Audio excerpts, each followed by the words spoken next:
Vamos a comenzar, disculpe la tardanza. Los transportes no pasaban.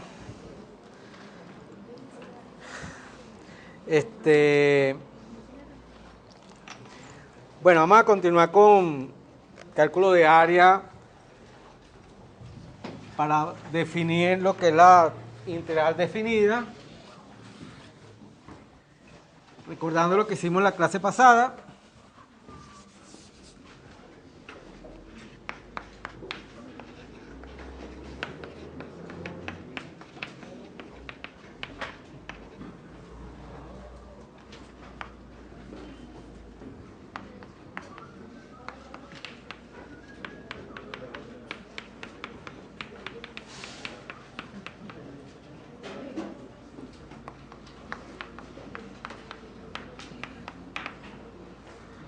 Bueno, recordemos lo que habíamos dicho, o lo que estuvimos trabajando en la clase del martes. Estábamos considerando lo siguiente: una función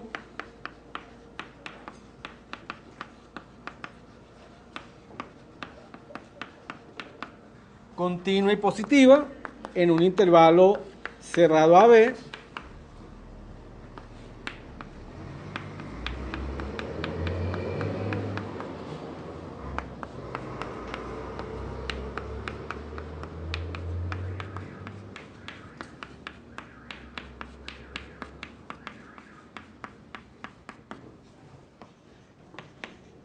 y estábamos tratando de calcular el área que estaba limitada por esa curva, por las rectas verticales x igual a b y el eje x. ¿Ok? Entonces, deseamos conocer el área de la región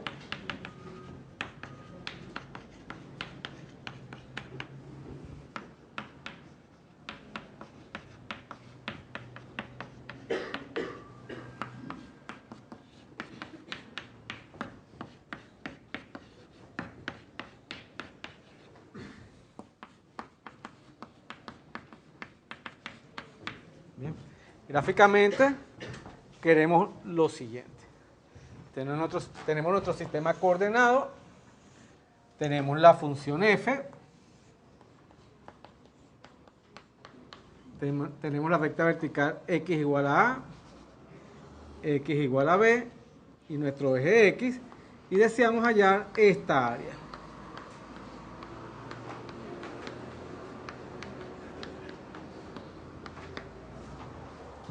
¿Okay? ¿Cuánto vale esa área? Entonces, lo primero que hicimos fue conseguir las áreas aproximadas, ya sea utilizando polígonos inscritos o polígonos circunscritos.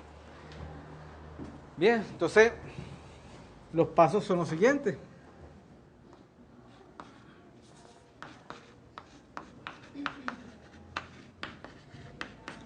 Y lo voy a recordar porque ese va a ser el centro de la clase de hoy. Vamos a estar trabajando con las fórmulas que voy a colocar a continuación. Entonces necesito que la tengan fresca y que la tengan en su cuaderno cada vez que la tengamos que utilizar. Para obtener el área aproximada y que luego, hoy vamos a ver cómo podemos pasar de esa área aproximada al área total y poder definir luego, gracias a esa fórmula, la integral de Riemann y el teorema fundamental del cálculo y todo lo que vamos a hacer sobre las integrales definidas. Entonces, para obtener el área aproximada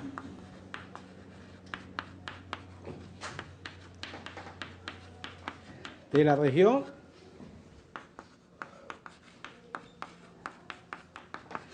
procedemos de la siguiente manera.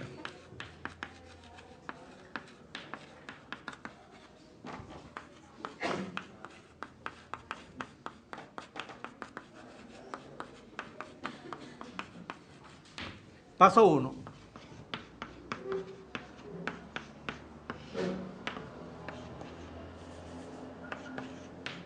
Dividir el intervalo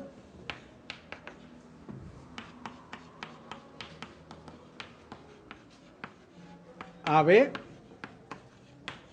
en n subintervalos que ya pueden ser de misma longitud los n subintervalos o pueden ser de diferentes longitudes. Recuerden que si son de la misma longitud, estamos hablando de lo que se conoce como una partición regular. Si alguno de los intervalos, de los subintervalos, tiene longitud diferente a los otros, tenemos particiones irregulares. Entonces, dividir el intervalo AB en n subintervalos. Esa división viene dada de la siguiente manera. Si delta de xy representa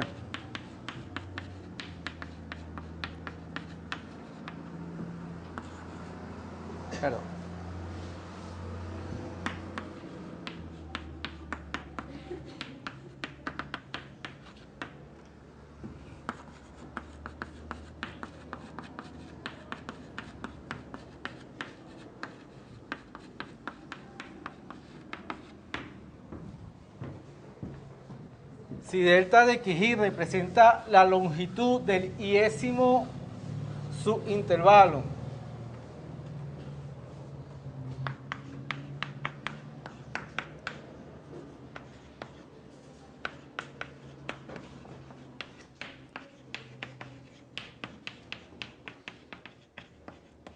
que lo habíamos denotado en la clase pasada como x sub i menos 1, x sub i. ¿Okay? Si delta de x sub i representa la longitud de ese intervalito, entonces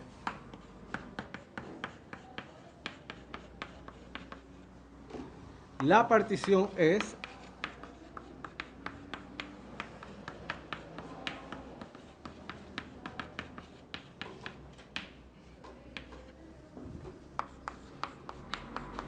y recuerden cómo formamos la partición. X0 iba a ser el punto de partida, mi extremo izquierdo del intervalo, y a partir de ese punto de partida, lo que hacíamos era ir sumando las longitudes de los intervalos que estemos trabajando. ¿Okay? Entonces, en el primer intervalito sería punto inicial A, punto final del primer intervalo, delta de x1. Para el segundo intervalo, ahora x1 es el punto de partida, x2 sería A más delta de x1 más delta de x2. Y así vamos hasta que llegamos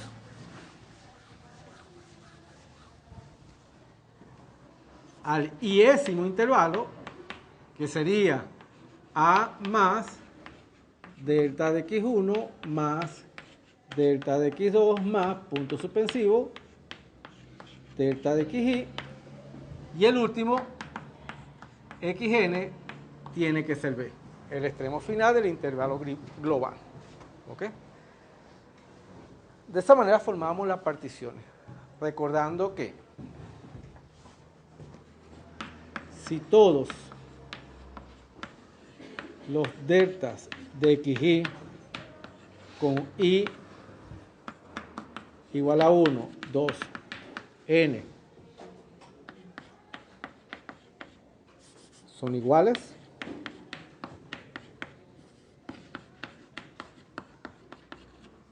entonces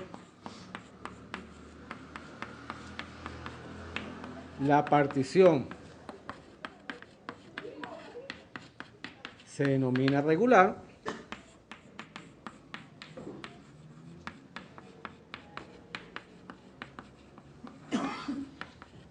y toma la siguiente forma. Esta fórmula que voy a escribir a continuación solamente para particiones regulares. ¿Okay? Recuerden que en el caso de particiones regulares, el delta de xy venía dado por la longitud del intervalo global entre el número de subintervalos en los cuales queríamos dividir ese intervalo global. ¿Bien? Y además la partición tomaba una forma bastante interesante porque nos permitía utilizar las reglas de sumas especiales que vimos cuando estuvimos hablando de notación sigma. Es decir, x0 vale a, x1 sería a más b menos a sobre n. Vamos a colocar x2 también. Sería a más 2 veces b menos a sobre n. Eso es lo que nos llamamos delta de xy. Posición iésima, a más y veces b menos a sobre n, hasta que llegábamos al punto B. Repito, esa fórmula solamente tiene validez para particiones regulares. Si estamos trabajando en una partición irregular, utilizamos esta. ¿Ok?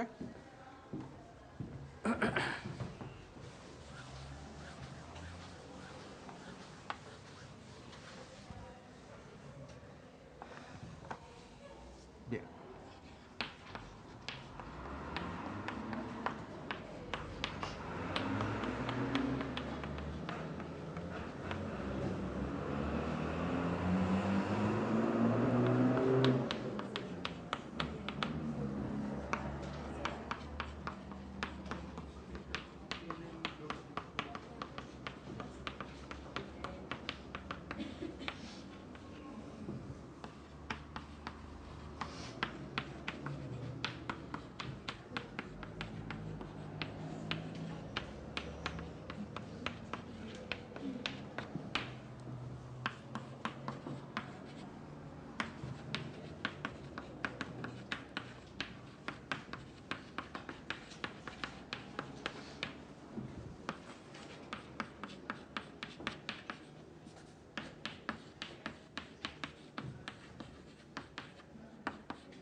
Ok. Bien. Ese es el paso número 1. Paso número 2. Bien. Vamos a calcular las áreas de los rectángulos que se van a formar con cada uno de los subintervalos en los cuales hemos dividido nuestro intervalo grande. ¿Ok? Si hemos dividido el intervalo mayor en 5 subintervalos, entonces deberían aparecer 5 rectángulos. Si hemos dividido nuestro intervalo grande en 20 subintervalos, entonces deben aparecer 20 rectángulos. ¿Ok? Y debemos calcular el área de cada uno de esos rectángulos. Entonces, eso lo hacemos en el paso número 2. Paso número 2. Calculamos el área del iésimo rectángulo. ¿Ok? Con i desde 1 hasta n. Del iésimo rectángulo. Salud. Con i desde 1 hasta n. Ustedes recuerdan que el área de un rectángulo es base por altura sobre 2. ¿Bien? Entonces, el área del rectángulo iésimo va a ser la base por altura porque es un rectángulo, no es un triángulo. ¿Quién es la base? Delta de xy. ¿Quién es la altura? F de xy. No. F de xy menos 1. No. ¿De qué depende la altura? Depende si es inscrito o circunscrito. Además de eso, depende de qué? De la monotonía de la función. ¿Ok? Recuerden que estamos calculando áreas aproximadas. Este procedimiento que estoy hablando ahorita es de área aproximada. Obviamente, si ustedes lo conocen, y lo vamos a ver ahorita, cuando hablemos del área total, entonces podemos hacer caso omiso si es inscrito, si es circunscrito, si es creciente o decreciente. Pero ahorita, en el momento en que estamos en la clase, nuestra área aproximada dependerá de qué tipo de polígonos estemos utilizando y de la monotonía de la función. ¿Ok? Porque eso me va a decir quién es la altura de mi rectángulo. ¿Bien? Entonces, aquí la base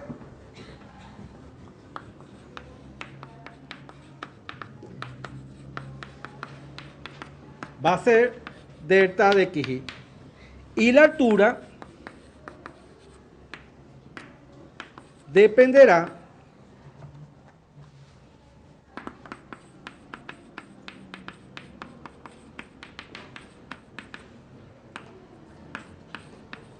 del uso de polígonos inscritos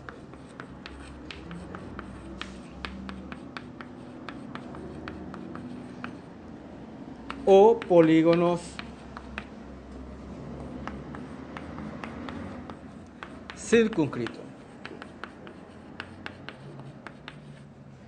Y adicionalmente,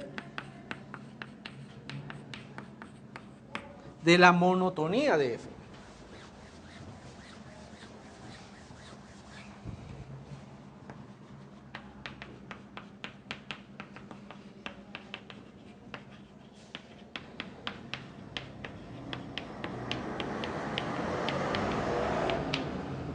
Entonces vamos a hacer los posibles casos, ¿ok? Fíjense, supongamos que tenemos polígonos, salud, para polígonos inscritos, ¿ok? ¿Qué pasa si tenemos polígonos inscritos? Tendríamos una función creciente y por aquí vamos a poner la función decreciente. Bien. Si estamos trabajando polígonos inscritos, quiero que los polígonos queden dentro de mi región. En este caso en particular, si mi intervalo es xy menos 1 como extremo izquierdo y como extremo derecho a x sub y, entonces la altura viene alcanzada en el extremo izquierdo. Entonces en este caso la altura sería f de x sub y menos 1. Vamos a ponerlos.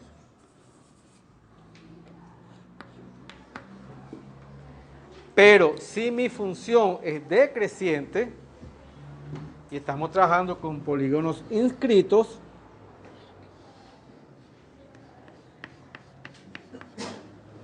salud. De nuevo, si tenemos como extremo izquierdo a x sub y menos 1 y como extremo derecho a x sub y, la altura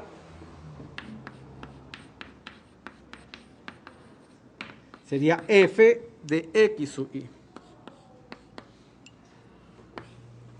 Esto es para el caso de funciones crecientes y el caso de funciones decrecientes.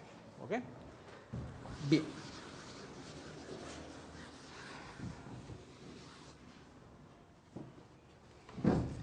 Entonces, vamos a hacer el comentario aquí. Esto es función creciente.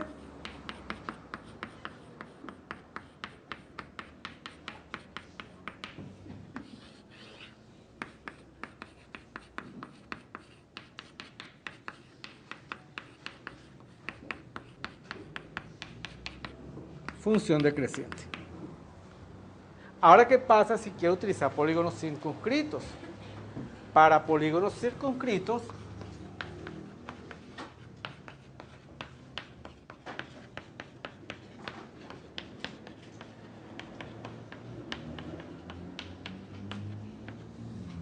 tengo lo siguiente. Caso función creciente. Estamos colocando en azul y verde. Okay. Función creciente. Función decreciente.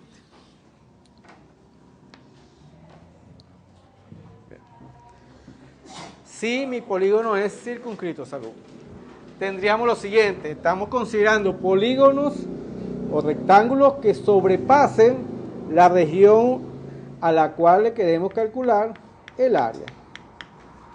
¿Ok? Si el intervalo en consideración es xy menos 1, x sub y, fíjense que la altura en este tipo de polígono para funciones crecientes se alcanza en el extremo derecho del intervalo. Entonces la altura va a ser f de x sub y.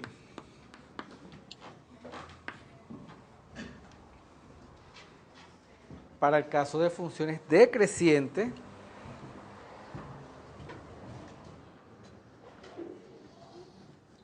polígono que sobrepase la región a la cual estamos calculando el área, si este es x sub y, x sub y menos 1, x sub y, fíjense que la altura ahora se alcanza en el extremo izquierdo.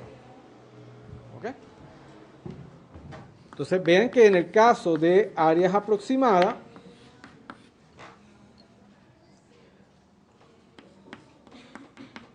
necesitamos conocer, aparte de la positividad de la función, la continuidad, tenemos que conocer la monotonía de la función. ¿Ok? Entonces, de nuevo, esta es función creciente.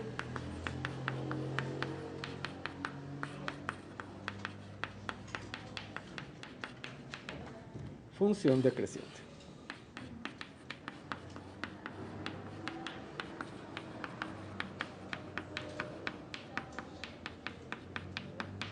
Ok. Lo cierto es que las áreas van a ser delta de x sub y por f evaluada, ya sea en el extremo izquierdo o en el extremo derecho del intervalo iésimo que estemos trabajando. ¿Ok? De esa manera conseguimos base, la altura y las áreas. El área del rectángulo iésimo va a ser f de xy, vamos a llamarlo asterisco, delta de xy, donde ese xy asterisco será el caso que corresponde. ¿Ok?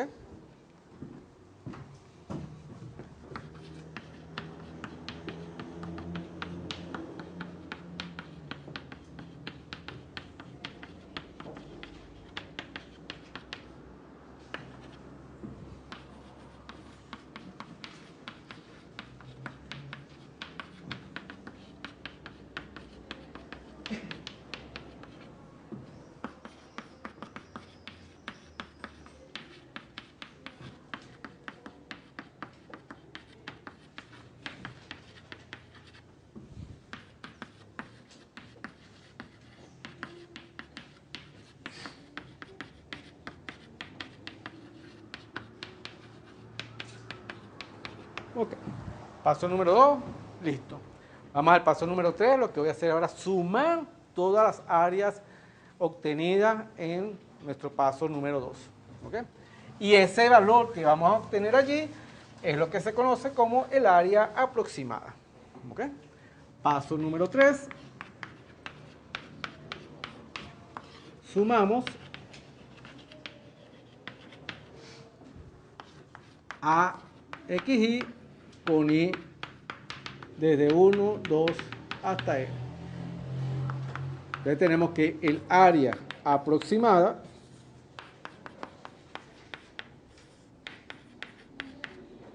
va a ser la suma desde igual 1 hasta n de f de xy estrella por delta x sub y. ¿Bien? Entonces de esa manera obtenemos el área aproximada. Bien. Entonces fíjense, tenemos dos tipos de polígonos, inscritos y circunscritos. Como son áreas aproximadas, si ustedes utilizan polígonos inscritos, el valor que van a obtener en esa área aproximada va a ser más pequeña o igual que el área total, porque estamos hablando de áreas por defecto. Si yo utilizo polígonos circunscritos, ¿ok?, el área que voy a obtener el área aproximada por polígono circunscrito, va a ser más grande o igual que el área total. Es decir, estas aproximaciones que estamos realizando aquí, ya sea por inscrito o circunscrito, lo que me da es un rango donde el área total debería estar.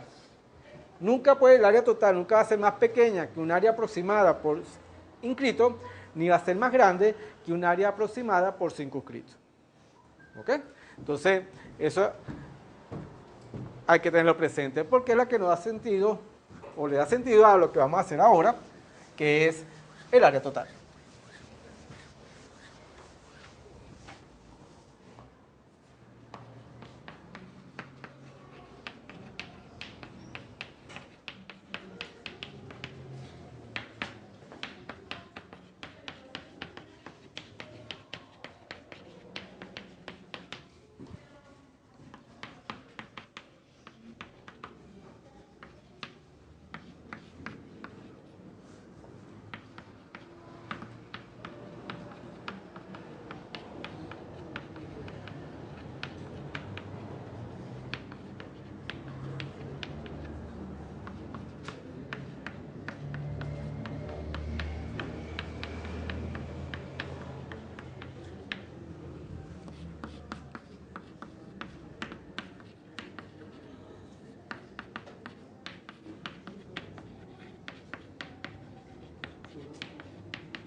Dígame.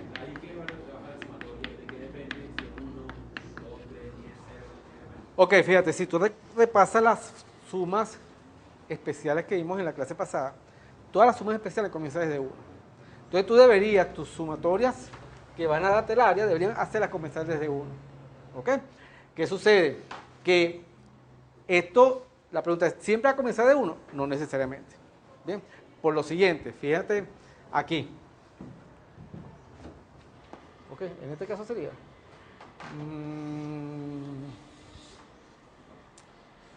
Bueno, dependerá de la función y como tú comiences a contar. Por lo siguiente, porque puede suceder algo como esto. Supone que tengo aquí mi función, tu primer punto es x0, ¿verdad? Bien, entonces si tú estás en este caso utilizando polígonos inscritos, fíjate que la primera posición la tomas en x0. Entonces sería tu primera área, rectángulos 1, porque es tu primer rectángulo, sería f de x0 por delta de x1. Perdón. Delta de x1 porque es mi primer rectángulo. ¿Ok? Entonces la pregunta es, por eso es que lo llamo i-1, porque hay gente que comienza la partición desde, en vez de x0, x1. Entonces, si tú comienzas de x1, entonces este x0, ¿quién debería ser? Debería ser 2 menos i. 1 menos i. Para que si tú comienzas de... No, 2 menos i. Para que si tú comienzas de 2, este será el primer punto que tú consigas. Por eso es que yo siempre coloco con i-1. Es lo más normal. Para que siempre comience desde 1. En la guía que les mandé de la guía número 2, hay un juego ahí de índices de las notaciones sigma, para que ustedes vean que tú puedes comenzar tu suma donde tú quieras, y siempre por medio de un cambio de variable la puedes llevar desde igual 1.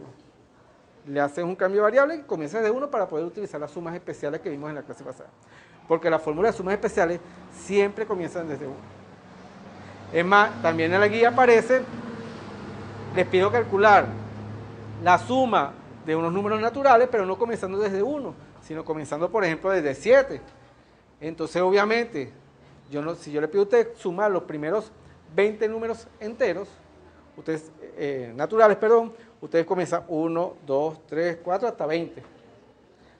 Pero yo le puedo decir a ustedes, miren, pues, súmenme los primeros números, los primeros 20 enteros, comenzando desde 7. Entonces sería 7 más 8 más 9 hasta 27, porque son los 20 comenzando desde 7. ¿Qué sucede? Que yo conozco las sumas a partir desde 1. Entonces uno lo que hace es como que correr los valores jugando con los subíndices. Y en la guía está un ejemplo o un ejercicio para que lo piensen y vean cómo se manipula algebraicamente la notación sigma. Siempre puedes hacer comenzar desde 1. Entonces yo comienzo ya desde 1 tomando los x sub i menos 1 o x sub i. ¿Okay? Yo lo puedo comenzar tranquilamente desde 1. Para utilizar las notaciones sigma que vamos a, las sumas especiales que vamos a hacer ahorita. Ok. Y si esto se representa el área total,